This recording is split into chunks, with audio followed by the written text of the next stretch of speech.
to throw in the end zone, open receiver, touchdown.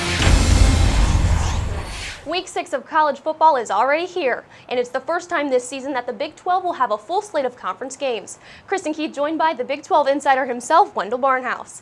Let's get things underway, starting with our game of the week. At 2:30 on Saturday, number 25 TCU plays host to 4th-ranked Oklahoma. TCU is ranked 2nd in total defense, so this year looks to be the Horned Frogs' best shot at a win since the last time they beat Oklahoma, which was in 2005. What are the keys to the game for both opponents, Wendell? Well, the keys to the game are so easy, I can figure it out. Quarterback play for both teams. TCU's Trayvon Boykin has thrown just one interception this season, and Oklahoma's defense really feeds off turnovers and pressuring the quarterback. If Boykin can avoid throwing picks and avoid the Sooners' pass rush with his legs, I think TCU could score some points. Now, the Frogs are similar to OU on defense. They like turnovers, pressuring the quarterback. They'll try to force OU QB Trevor Knight into mistakes. Now, if he can balance the run game with a productive passing game, I think it'll be a long day for TCU. Also at 2:30 on Saturday, Texas plays host to the most productive offense in the country when 6th-ranked Baylor heads to Austin to face Charlie Strong and the Longhorns. Well, Texas coach Charlie Strong, I think, nailed it this week when he said the Longhorns can't afford to get into a track meet with Baylor. The Longhorns' defense has been outstanding, but this is their biggest test.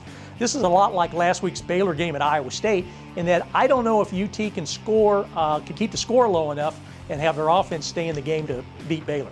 The Bears are favored in this matchup, but the Longhorns are still sounding off. Yeah, it's not a good thing to poke the Bear or the Baylor Bears. And I think, looking at what Harris said, he says, well, it's still Baylor and it's still Texas. Well, if that's the case, I think it means that the Bears are going to beat the Longhorns for the 4th time in the last 5 meetings. Now, if UT doesn't walk the walk and pull off the upset, I think Baylor's going to have a lot to say about it after the game.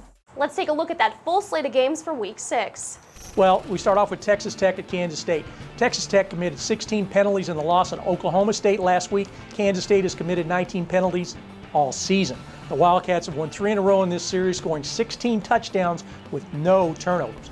And Iowa State's going to Stillwater to take on Oklahoma State, and the Cyclones need to find a ground game. Iowa State's running backs had 17 yards on 12 carries against Baylor. That's not going to cut it.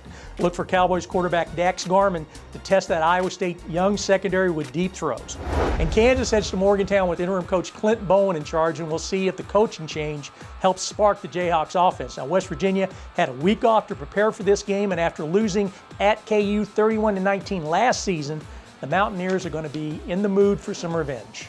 That's it for Week 6. Wendell will be in Fort Worth Saturday at the OU-TCU game, and I'll be in Austin for Baylor, Texas. We'll have recaps coming to you right after those games. For Wendell Barnhouse, Kristen Keith, we'll see you next week.